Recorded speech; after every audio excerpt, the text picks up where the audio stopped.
Olá, pessoal, bem-vindos a mais uma aula, tá? Hoje nós vamos conversar, eu e o professor Eugênio, sobre o teste de aceitação e planilhas eletrônicas e falar um pouquinho, né, sobre a interdisciplinaridade desses dois conteúdos, né?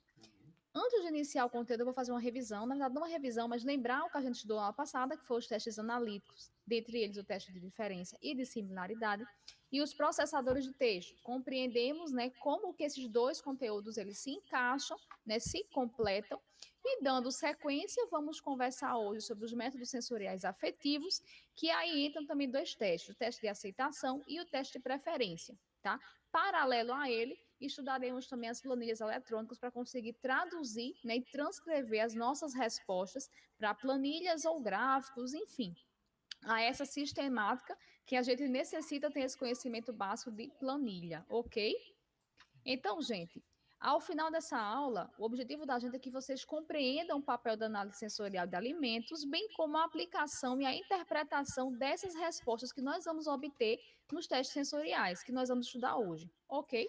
Outro ponto importante é que vocês consigam conceituar, construir e manipular planilhas eletrônicas, não só para o conteúdo de hoje, mas os que a gente estudou na semana passada e os que a gente vai continuar estudando daqui para frente. Então, antes de iniciar o conteúdo, nós vamos abrir aqui, né, Eugênio, abrir essa roda de diálogo e nós queríamos ouvir vocês com relação às experiências, né, para cada situação problema. Eu vou ler para vocês a situação problema e aí, como a gente conversou lá passada, a gente deixou bem livre para que vocês realmente transcrevessem ali a experiência de vocês, ou enfim, o achismo, mas que a gente conseguisse escrever algo para hoje conseguir compartilhar, discutir e construir um diálogo realmente baseado na percepção de vocês em relação a esse conteúdo, tá, gente? Então, a situação proposta foi: imagine que você é proprietário de uma indústria de leite e está querendo obter respostas sobre o novo produto lançado no mercado. Para isto, realizou um teste sensorial de aceitação em 4 supermercados diferentes, objetivando um maior alcance de respostas. Como você tabularia essas informações? Então, esse foi o questionamento que nós lançamos, né? Vamos dar aqui 10 minutinhos para que a gente consiga dialogar sobre isso, discutir, e em seguida vamos começar a aula e compreender, né, a percepção de vocês com relação ao assunto estudado, ok? 10 minutos depois. Então, pessoal, percebemos que, né, você já tem uma noção muito boa com relação a essa percepção sensorial e a essa resposta, né? Vocês percebem que essa resposta, ela precisa ser realmente traduzida em alguma planilha para que a gente consiga visualizar, né? E isso é bom, a gente está indo pelo caminho certo, né? Que bom. Né? Ficamos, né, professor?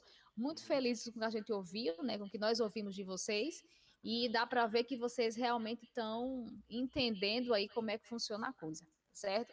Então vamos iniciar a aula de hoje conversando um pouquinho sobre esse conceito de análise sensorial, certo? Segundo a BNT, a análise sensorial, ela é a disciplina científica usada para evocar, medir, analisar, interpretar reações características dos alimentos e dos materiais como são percebidos pelos nossos sentidos, tá certo, gente? Traduzindo, a análise sensorial ela é uma resposta da nossa percepção em relação ao alimento que foi ali proposto para análise. E quando a gente fala em percepção, é algo muito subjetivo, tá? O que eu posso achar e perceber como doce pode não ser para outra pessoa tão doce ou pode não ser doce. Então, assim, resumindo, não é como uma equação onde a gente consegue uma numeração ali exata, tá? É algo que a gente precisa realmente concretizar de alguma forma para que a gente tenha um resultado e possa discutir em cima dele. Essa é a grande, e foi, né, por muito tempo, o grande percalço da análise sensorial. É conseguir traduzir resposta subjetiva para algo concreto, onde a gente consiga, né, levantar a bandeira que aquilo ali é aquilo, tá certo, gente? Esse é o grande entrave da sensorial. Então, isso é feito como? Através dos recursos, né, de informática que a gente vem estudando nessas duas disciplinas em conjunto, para que a gente consiga realmente materializar essa resposta e compreender como é que a coisa funciona, ok? Então, gente, os métodos sensoriais, para a gente conseguir compreender esses métodos, tem 3 perguntas que nós precisamos realmente internar e externar para que a gente aplique, né, dentro delas o método adequado. A primeira é: o produto, ele é aceito, preferido ou os dois pelos consumidores? Porque para cada resposta nós temos um teste diferente. Questão 2: existe diferença perceptível entre o produto em estudo e algum produto convencional? Se sim, é outro teste. E a número 3: quais os principais pontos de diferença e as suas intensidades? Então, estando isso bem definido dentro da minha metodologia, eu vou saber qual teste utilizar.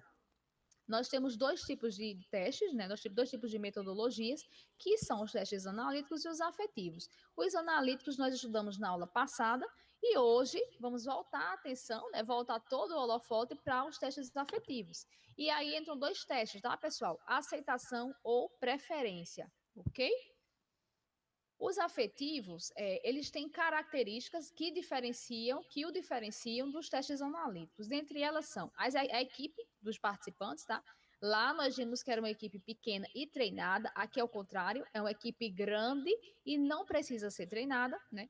Justamente por não precisar é que esse número aumenta, porque quanto mais gente, mais eu vou conseguir rejeitar alguma resposta que não me convém e não interferir diretamente na minha estatística, tá certo? Essa é a ideia. Quando se trabalha com pessoas não treinadas, a probabilidade de erro, né, na hora da análise é muito grande e esses erros eles podem ser descartados. Por isso a necessidade maior de participante. Outro ponto são os locais de aplicação, né? Esse tipo de teste, ele dá para a gente uma abertura maior, ele pode ser feito em laboratório, local central, domicílio, supermercado, enfim.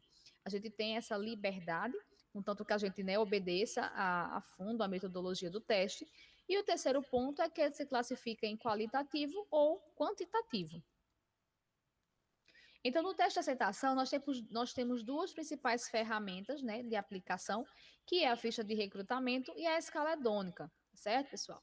Então, essa aqui é uma ficha de recrutamento, trouxe para vocês a ficha crua, a forma como a gente apresenta lá o provador na hora da análise, e aí o professor Eugênio daqui a pouco vai explicar para a gente como é que a gente pode traduzir esses dados, né, em termos de tabela, em termos de planilha, como é que a gente vai tabular esses dados para conseguir realmente obter uma resposta mais concreta. Então, essa ficha, ela nada mais é do que uma ficha que a gente vai conhecer o nosso provador. Eu falei para vocês que para esse teste a gente precisa de uma quantidade grande de pessoas, beleza. Mas não pode ser qualquer pessoa, tá? Ela tem que ter aptidão para aquele produto, tem que gostar daquele produto, então tem que realmente consumir com alguma frequência. Então são informações relevantes na hora da gente realmente executar esse teste. E aqui uma escala hedônica estruturada, tá, gente? A metodologia traz para a gente 3 pontuações, pode ser de 1 a 5, 1 a 7 ou 1 a 9. A escala hedônica varia de desgostei extremamente, que é lá no finalzinho das opções, até gostei extremamente. Cada uma das opções, ela é em ordem crescente, tá? De 1 a 9, nesse caso, nessa escala. E nós temos também a escala hedônica facial, que é muito utilizada para criança, quando não é alfabetizada ainda, ou então adultos com problemas cognitivos, tá certo? Para esses 3 pontos, né, o recrutamento e a escala hedônica, seja ela a estruturada ou a facial, nós temos que pegar esses dados realmente e tabular de alguma forma. E aí que o professor Eugênio vai entrar para explicar para a gente como é que isso pode ser feito, tá? Para a gente conseguir analisar e aplicar uma estatística em cima desses dados. E aí o outro teste é o teste de preferência, onde o provador vai ser submetido realmente a um questionamento se ele prefere esse produto àquele, por exemplo. Ou então vai pegar um produto padrão e comparar algum produto que já tem no mercado, entendeu? Então tem que ver, é uma preferência, mas ela pode ser em produtos que estão sendo formulados naquele momento, que já estão em constante comércio, tá? Vai variar muito. Para esse teste, nós não temos tabela específica, a gente usa a tabela a bicaudal, que é o utilizada no teste de comparação pareada, e a fichinha ela se assemelha muito à ficha do teste de aceitação, ok? Então, agora, deixo com o professor Eugênio, ele vai explicar para a gente um pouquinho sobre essas planilhas e como a gente faz a relação, né, desses dois conteúdos. Tá bom, pessoal? Muito obrigada pela escuta e até já. Bem, gente, então dando continuidade, né, à aula iniciada aí pela professora Tarci, né, a gente viu, né, recapitulando, a gente viu na última aula como utilizar processadores de texto, para a gente poder organizar, né, criar nossos documentos, a gente poder formular, né, nossas fichas de avaliação, né, nossos questionários que vocês estão vendo agora, né, com a professora Atassi, outras fichas, outros questionários que podem ser usados em teste de aceitação, tá certo? Então, vocês já sabem construir, né? Também temos aí alguns, né, desses formulários aí que vocês vão aplicar.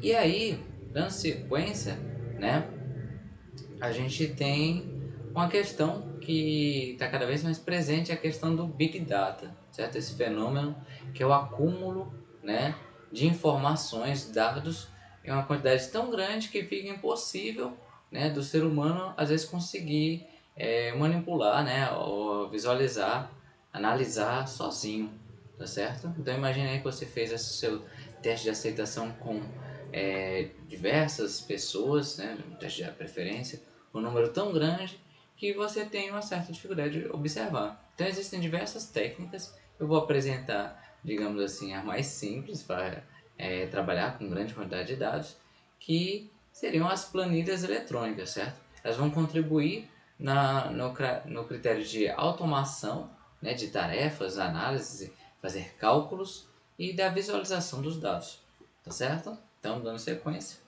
vamos lá. As planilhas eletrônicas, elas existem, é um conceito que é implementado aí por diversos aplicativos, né? Os mais conhecidos aqui a gente tem o Excel, né, da Microsoft, né, o Google Sheets do Google Docs, ok? E o Calc do LibreOffice, ok? Na aula de hoje a gente vai dar um foco maior para o LibreOffice, porque ele é um aplicativo, né, um software livre, gratuito, que a gente tem instalado aí no campus, mas os conceitos que a gente vai apresentar aqui se aplica a qualquer planilha eletrônica, tá certo, gente? O mais importante é vocês compreenderem os conceitos. E aí, se for o caso, utilizar um ou outro aplicativo, você vai ter os mesmos conceitos presentes, tá certo? Vai conseguir utilizar, migrar de um para o outro. Ok? Bem, aqui a gente tem a tela inicial, tá? A maioria dos, das planilhas eletrônicas elas têm essa tela muito semelhante, né? Que ela é composta aí por diversas barras, a gente vai lendo aqui algumas delas. A primeira delas, lá em cima, é a chamada barra de título, ela né, vai definir o nome do seu arquivo, né? Sua planilha, qual o nome que você vai salvar. Lembrando lá dos processadores de texto, eles possuem lá o título também. A gente tem a barra de menus, cada um desses nomes aqui, a gente tem arquivo, editar, exibir, inserir, são menus que possuem outras funções, cada um deles, tá certo? Aí depois nós temos a barra de ferramentas, vai trazer algumas funções aí mais próximas para a gente e a barra de ferramentas de formatação, ok? Que você também vai achar aí opções presentes no menu de formatação aqui. Essas quatro primeiras barras, normalmente elas já vêm habilitadas, né? Exibidas na maioria dos processadores, na maioria das planilhas eletrônicas. Mas você pode também, no no menu de exibição, definir quais as barras você quer apresentar, tá? Ou mais ou menos, né, entre essas barras. Elas normalmente já vêm habilitadas. Aí depois nós temos aqui a barra de fórmulas, que a gente vai dar um ênfase daqui a pouco. Barra de fórmulas. Nós temos aqui as células, ok? Quando ela está ativa, ela fica em destaque, com cores. Nós temos o nome da célula, a caixa de que aparece o nome da célula que você está selecionando, o cabeçalho das colunas, ok? Em especial, e o cabeçalho das linhas, né? As linhas e colunas. Em especial, por padrão, as colunas são representadas com letras e as linhas por números. Aqui na parte de baixo nós temos a abas da planilha, ok? Então aqui eu posso criar novas abas. Nessa parte inferior ali, perto do maisinho, eu posso criar novas abas, né? E nós temos também a barra de estados. E aqui onde eu estou, ok? Deixa eu mudar de lado aqui. Correr para o outro lado da sala, peraí. Opa! Pronto. Ali, daquele lado ali, nós temos o zoom, ok? Então, semelhante também aos processadores de texto, né? Existe essa questão do zoom. Gente, um conceito muito importante que as pessoas às vezes confundem é a de planilhas e tabelas, tá? A planilha é um conjunto de tabelas. Então, assim, e essas tabelas vão ficar em abas, como a que eu coloquei, né? Juntas, né? Separadas por tipos de dados que são armazenados e juntas formando uma planilha dentro de um contexto. Então, digamos que eu estou no contexto de... digamos que eu estou fazendo uma planilha eletrônica para um determinado comércio, ou então para minhas avaliações, né? Meus testes de aceitação, de prevalência. Então, eu posso separar cada uma dessas abas para um grupo diferente que eu trabalhei, certo? E todas essas abas juntas formam uma planilha eletrônica. Tá entendendo? Então estão juntos em um contexto. Em um comércio, por exemplo, eu posso ter uma tabela que vai ser de clientes, outra de produtos, outros de trabalhadores, funcionários. E esses conjuntos de tabelas separados em abas, esses conjuntos de tabelas formam uma planilha. Tá certo? Então é interessante compreender esse conceito. Ok? Essa é a estrutura básica, né, de telas de planilhas eletrônicas.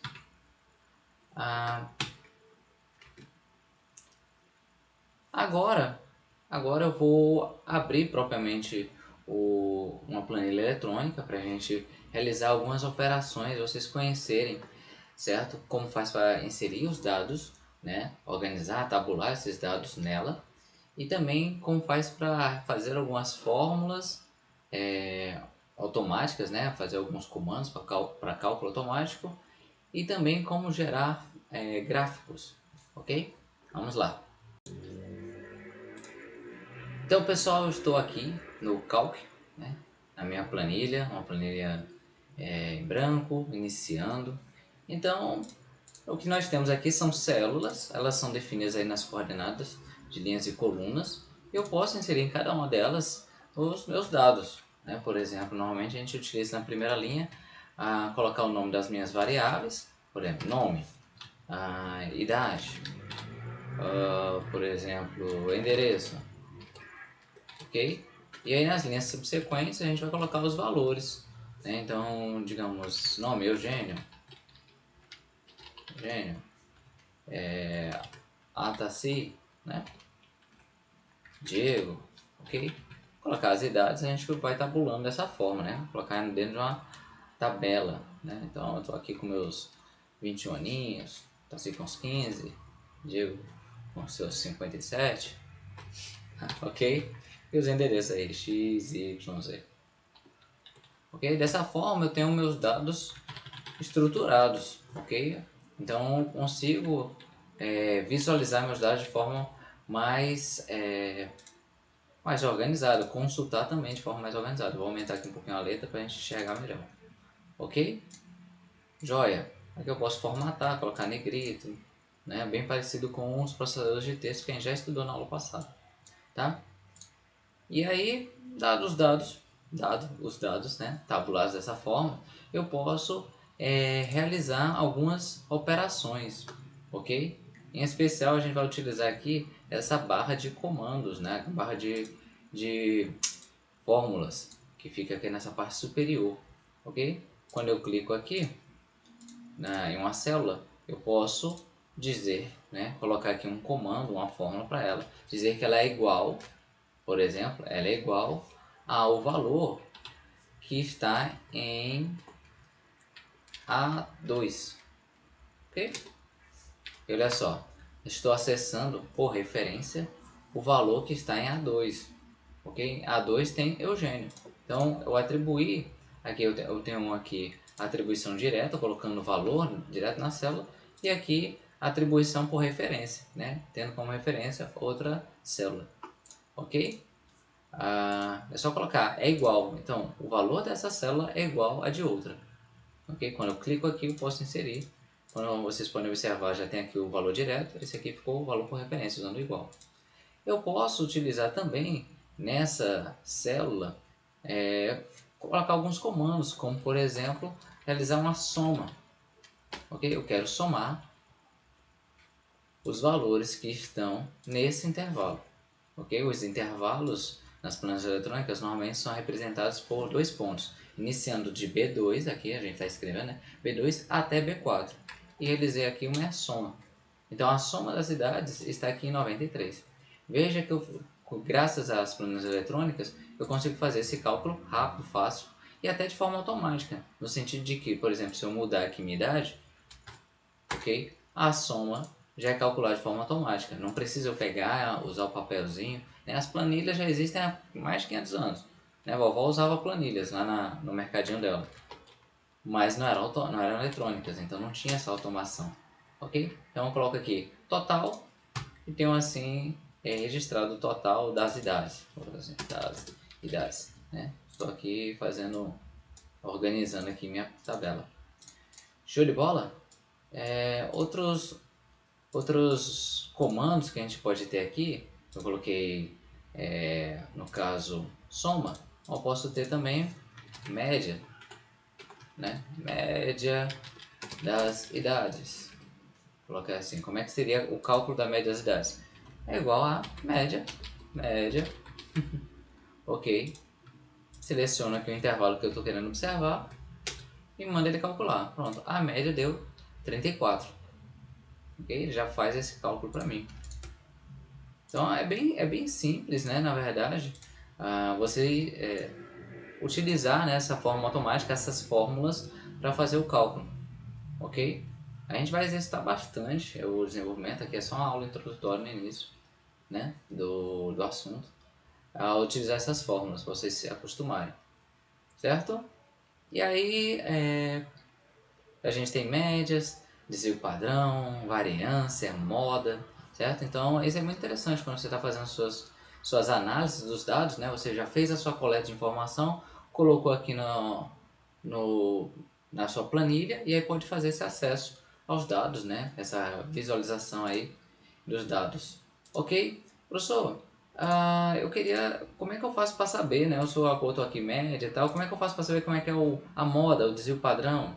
Olha, digamos que você não conhece, tá? Vou colocar aqui. Moda das idades, né? O moda é aquele valor que repete mais, né? Dentro de uma distribuição. Então, professor, como é que eu faço para... Como é que é a fórmula, né? O comando para calcular? Eu não conheço. Tranquilo. A gente tem aqui um auxílio, certo? Ele já vai sugerir aqui, por exemplo, como fazer uma soma, uma média, o máximo, uma contagem, né? Então, o máximo, ele já prepara aqui a fórmula para você, ok? Aqui seria uma ajuda rápida, ok? Nós temos aqui o igual, ele inicia a fórmula, né? Igual. E aí nós temos aqui assistente de funções. Esse assistente de funções, quando você clica nele, ele vai mostrar todas as funções que existem no cálculo. E aí são um bocado, ó. Um bocado. Separados por categoria você também pode ter, né? Por exemplo, a parte de finanças, horários, enfim, tem várias funções. Então, digamos, eu quero saber se tem moda. Será que tem moda aqui? Deixa eu ver. Moda. Ó, eu tô vendo aqui, ó. Modo. Retorna o valor mais comum de uma amostra, tá vendo? Então, na verdade, a moda aqui no cálculo se chama modo. Ele já explica como funciona. Ele coloca aqui o comando, dá o conjunto de valores e aí funciona, né? Calcula o resto da divisão, é o mod, né? O resto da divisão. Vou colocar, então, eu quero usar o modo. Modo, ok. Vou dar 2 cliques nele.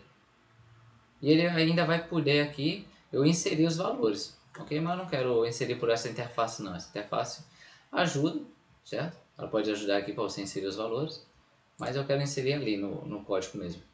Então, ó, tá aqui. Coloquei o modo e agora eu vou selecionar o intervalo. Eu quero daqui até aqui. Me diga qual é a moda.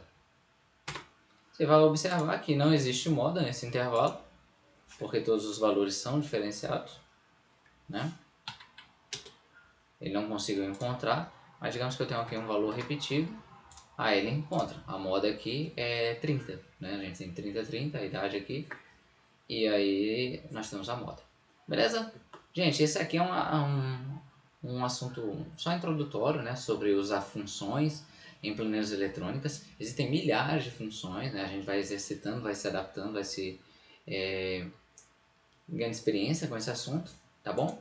Normal, né? Isso aí a gente aprende com o tempo, não é de uma vez, né? Não é decoreba. É importante você compreender o conceito e saber procurar a informação.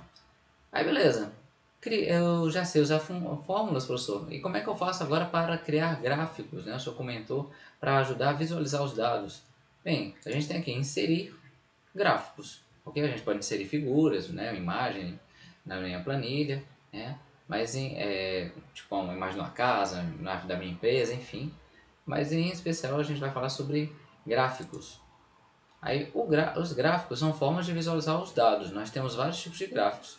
Gráficos de torre, gráficos de pizza, gráfico de linha, certo? Os de torre normalmente são utilizados para representar quantidades. Os de pizza para apresentar porcentagens. E o de linha como uma variável se comporta no decorrer de um tempo, né? Então, normalmente quando você vê lá, por exemplo, na época eleitoral aparece o número de votos de um candidato, ele é representado na linha, né? Uma pizza, a distribuição de gênero numa determinada empresa, ele coloca lá em porcentagens, ele vai utilizar pizza, certo? E colunas são quantidades, de forma geral. Então, digamos que eu quero fazer aqui um gráfico de coluna, eu posso selecionar qualquer um deles. A gente tem outros tipos de gráficos aqui, mas os mais comuns são esses três. Colunas em pé, barra, também é um tipo de coluna, só que na horizontal, ok? Aí eu quero fazer esse gráfico. E aí ele vai estar aqui em branco, né? Porque eu não selecionei dado nenhum. Então, peraí, antes de fazer isso, eu tenho que selecionar qual dado que eu quero gerar. Então, eu vou selecionar aqui esse dado aqui, esse conjunto de dados, e eu vou inserir agora o gráfico. E agora nós temos aqui, ó, já aqui colocado, né? Em que representa a primeira linha, a segunda linha, a terceira linha. Aqui está o gráfico de barra. Se eu quisesse fazer um gráfico de pizza, certo? Posso selecionar aqui e ele já gera aqui um gráfico de pizza, mostrando aqui que, percentualmente falando, né, a terceira linha, né, relacionada a Diego, representa praticamente 50% dos dados, ok?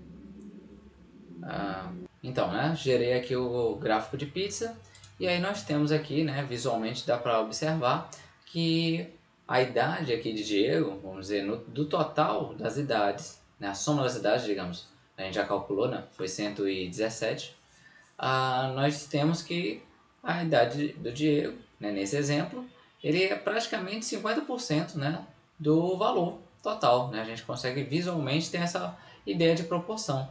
Isso enriquece, né, os nossos relatórios, nossas análises, né, quando você quer apresentar para alguém, né, o resultado de um teste, né, que você fez uma pesquisa, você pode utilizar esses gráficos de pizza, torres, linhas, tá bom? A gente vai exercitando nas próximas aulas. Mas veja como é simples, é só selecionar os dados e mandar gerar. Alguns gráficos eles vão possibilitar que você insira mais de um conjunto de dados. Por exemplo, se eu selecionar aqui o nome e as idades, ok? Para gerar o gráfico, vou colocar aqui, olha só o que nós temos. Aí eu já estou nomeando as linhas. Ó, Eugênia Tassi Diego. Aqui colocando um gráfico de pizza, tá agora nomeado. Ok? Então ele possibilita esses gráficos a fazer uma seleção de mais um conjunto de dados, até para trazer essas informações, quem é quem. Beleza? Então, joia. Seguindo a nossa aula, né, vamos voltar para a nossa aula. Agora, né, teve nossa parte prática, a gente vai voltar para os demais conceitos da aula, os demais momentos da aula. Bem, então, agora que a gente já teve nossa parte prática, a gente traz aí uma possibilidade de avaliação formativa, né, para vocês analisarem como está, né, a captação do conhecimento para vocês, né, o quanto vocês estão compreendendo, né, conseguindo trazer para a prática, né, o conhecimento que a gente está trazendo para vocês, certo? A gente já teve no início uma avaliação diagnóstica que iniciou na aula passada e vocês trouxeram para hoje a gente conhecer, né, um pouco mais das experiências de vocês, o conhecimento prévio de vocês, e agora a gente vai ter uma avaliação formativa para avaliar como está essa captação de vocês. E aí, como é que se dará essa avaliação formativa? vocês vão formar grupos, ok? E vão realizar, né, uma simulação, né, de um teste de aceitação, né? A professora Tassi já preparou essa simulação para vocês fazerem, né? Daqui a pouco a gente vai para a próxima sala poder fazer essa simulação, grupo em grupo, e vocês deverão, né, os dados que vocês realizarem nessa avaliação, nessa simulação, deverão ser tabulados em uma planilha eletrônica. Okay? Na próxima aula, a gente vai realizar a discussão dos resultados. Né? Vocês vão agora ter um momento, a gente vai separar vocês em grupos, para vocês fazerem essa simulação, fazerem a anotação de vocês. Aí, num outro momento, após a aula, vocês podem se reunir para discutir, tabularem, organizarem as planilhas eletrônicas de vocês, fazerem a análise dos dados, gerarem os gráficos que vocês acharem interessantes para melhor visualizar o resultado dos testes de vocês, tá certo? E aí na aula que vem a gente vai discutir, observar qual foi a estratégia que cada grupo teve, quais foram as observações que cada grupo teve. Tá joia? Então, recapitulando, o que vimos hoje, né? Hoje nós falamos sobre os métodos sensoriais afetivos, né? Teste de aceitação e prevalência.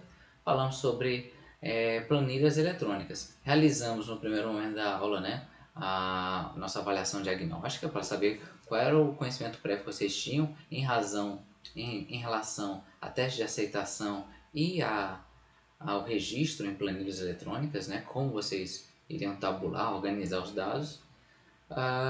Depois a gente também teve hoje uma avaliação formativa, tá certo? Vamos lá. Próxima aula, o que a gente vai ter? Vamos ter uma análise a estudar, a análise de variância, a nova, com a professora Tassi, e eu vou trazer para vocês como realizar apresentações de slides, tá certo? Então, né, nosso conteúdo, nossas duas disciplinas, né, com a professora Tassi, né, na área de testes, né, está com a professora Tassi, e comigo na área de informática. A gente vai permanecer aí realizando esse trabalho interdisciplinar, ok? Vocês vão estudar, ver essa relação, a aplicabilidade uma com a outra, né? Isso é muito interessante, né? Como elas dialogam, ok? Gente, aqui está a bibliografia, né, que a gente utilizou. Depois quem quiser ler, ter acesso. Os slides vão estar disponíveis lá no site da nossa disciplina, também a gravação dessa videoaula. E é isso, pessoal. Um grande abraço, bons estudos e a gente se encontra na próxima videoaula. Tchau, tchau.